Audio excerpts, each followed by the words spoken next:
akan melakukan kegiatan penyekatan, ya, penyekatan terkait tentang level 4 zona merah yang ada di Kabupaten Pidi.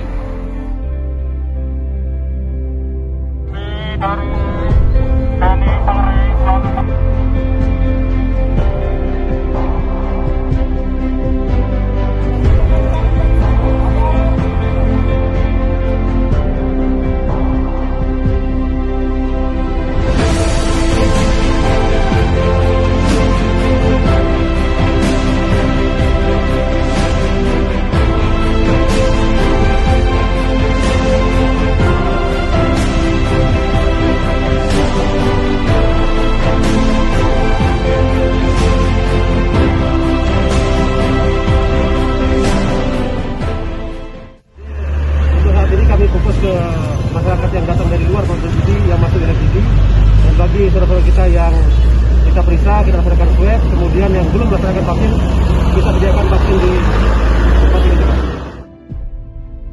Dalam rangka mengantisipasi terjadinya hal-hal yang tidak kita inginkan, jadi kami sudah mengarahkan kepada anggota terkait teknis pelaksanaan. Ya, kemudian cara-cara TB yang kita laksanakan dengan cara yang sopan, santun, dengan cara-cara yang baik, saya yakin mereka juga akan melakukan cara yang baik. Vaksin aman dan halal.